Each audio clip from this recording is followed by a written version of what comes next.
This episode of Brains on Games is all about a battling card game from Solus Game Studio. Welcome to Brains on Games. I'm Dr. Brian McDonald, and this episode, like I said earlier, we're going to talk about a battling card game from Solus Game Studio. They were kind enough to send me over the media copy of Pocket Paragons. So if my editing skills are developing as they should, you'll see maybe a box or a logo or something up here over my shoulder. Pocket Paragons is a two-player game. You can play it with kids aged 8 and up. I mean, maybe even younger kids could play it. The symbols on the cards are pretty clear. And you could play it in anywhere from 3 minutes, if you're really lucky and your opponent is not, to 20 minutes or so for a game. Pocket Paragons is a game where you've got these heroes or paragons that you're playing, and you're trying to bring your opponent's life points or hit points down to 0. Let's take a look at this game. The reason why Solus Game Studio is sending this out is that they've got an expansion coming to Kickstarter soon. They've teamed up with an indie video game developer, and they're going to be releasing Rivals of Aether. So some characters from the video game are going to show up as paragons in the card game.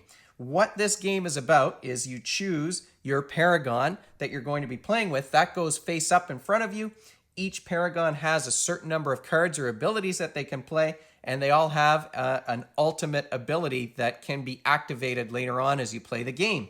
And the ultimate abilities go face up as well.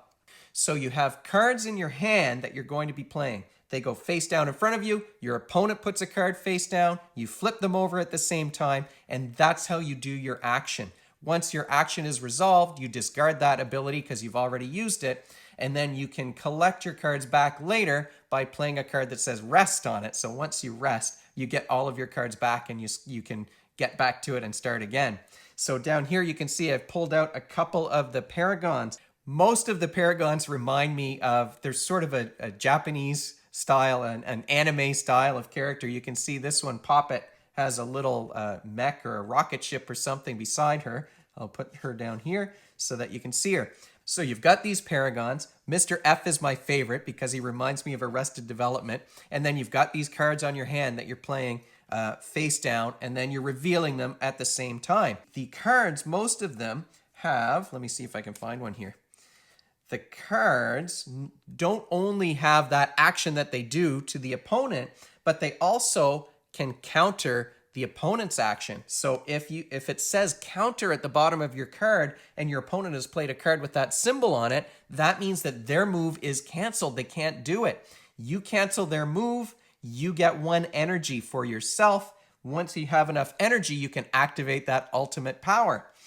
Like I said, you can rest to get those cards back, but resting is risky because if you rest and your opponent plays a card that says, instead of counter, it says execute on the bottom, that's it. They've defeated your paragon. It's all over. They've executed you.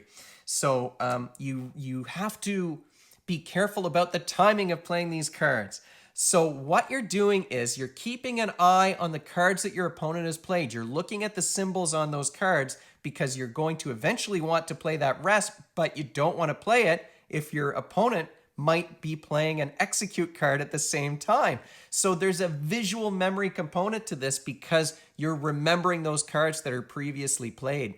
But there's a lot of information too that you have to keep track of and juggle. You might be thinking about attacking versus healing. You might be focused more on the counters to try and cancel your opponent's actions so that you can get more energy. So when you're juggling lots of information in that whiteboard in your memory, that's working memory. So you've got the visual memory part to this game because you really do have to remember what your opponent's played.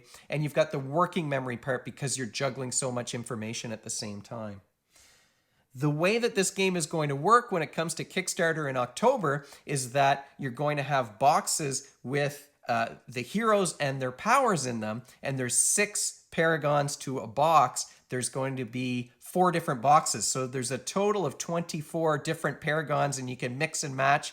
I have 6 here, and I've shown you only 3 of them, but they've got different styles and slightly different abilities, But it does seem to be a fairly, based on the characters I've played, it seems to be a fairly balanced game.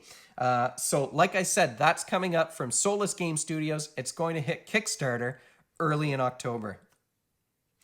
And that's Pocket Paragons in a nutshell. If you have any questions or suggestions for me, you can find me at brian@brainsongames.ca. Brainsongames.ca is the website where you can find previous episodes, and future episodes will be posted there too. Brains on Games is the Twitter handle and the Facebook page and the Instagram feed, so you can find us all over the place. And if you enjoyed this episode and you'd like to be notified of future ones, you can head on over to YouTube and click that subscribe button. Thanks for joining me, and hopefully I'll see you next time.